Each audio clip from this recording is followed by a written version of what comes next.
Welcome back to Bat Fridays here on One Comic Book a Day for a really fun story. Detective Comics 72. License for Larceny, which I know just from that title, you don't think it's going to be fun. It's very much like a Saturday morning cartoon show, which I had more fun with when Batman wasn't in the comic. Though it does turn around after a little bit with Batman. First, it's not all that fun. It's pretty the same with Batman, but it gets into it. I really love the vibe of this comic and the tone. There is a judge to the underworld, the seedy underworld of criminals. He's a crime judge, essentially. He's known as Larry the Judge.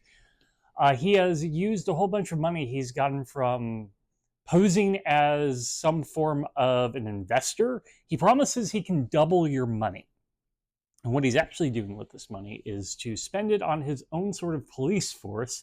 Yes, a criminal police that dress just like the police. That seems visually confusing for everyone. And he makes criminals get licenses for the crimes they're going to do, forcing them to no longer do petty crimes, but hire more high class, as he puts it, more money, essentially, crimes. And for the most part, this doesn't seem to be that bad of an idea. It's actually working. And if you don't follow his rules, his police grab you and then you're taken to an actual courtroom with him. Yes, the criminals have their own court now with this judge. I'm so fascinated in how this underworld is working now. What if you need to sentence them? Is there some sort of crime jail or do you just murder them? Honestly, that's more of a dour element to this really fun, weird criminal underworld. But eventually Batman has to get involved somehow, and yeah, he tells someone to rob Commissioner Gordon. Someone Batman visits regularly, and just so happens Batman happens to be visiting and fights him off and gets the license. Now he knows something is up. Later, after Bruce Wayne gets back his money, doubled faster than even Mr. Larson, the Larry the Judge, claimed he could do in the first place, he sends his men to go rob him because he's going to have money, so he's going to get that money back. This is actually a really good scheme. I mean, it's a really stupid scheme because it immediately points to him because he's the only other person who would know that he had that money prepared.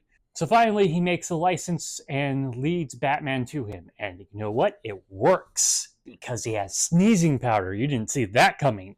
I mean, no one saw that coming. What a plan. The Joker hasn't gone with sneezing powder. He would just gas him. But unfortunately, Batman's too cunning for him. He uses his cape to block out the license plate of the car they're in so the police stop them.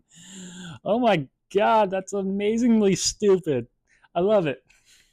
It also happens really fast, like with Superman, and this is a decade earlier, so this is 1943, not 1954. I think we're in 1954 in the Superman comics I'm covering, or late 53, but I think we're in early 1954.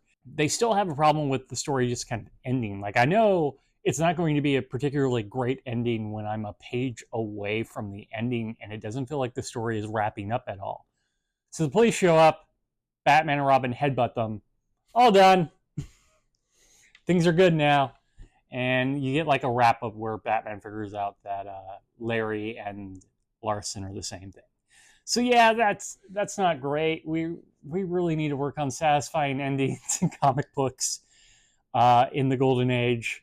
Hopefully, the Silver Age improves on that. Though I think the Bronze Age really going to come into its own. But as it goes, I really enjoy this issue of Detective Comics. Okay, that is it from Detective Comics 72. License for Larceny. If you enjoyed this video, please like and subscribe, hit the bell icon to get notification when a new video goes up. I do this Monday through Friday, but Mondays and Thursdays I cover a Superman story in either Action Comics or Superman. And please join me next time, same bat day, same comic book channel. Have a great day.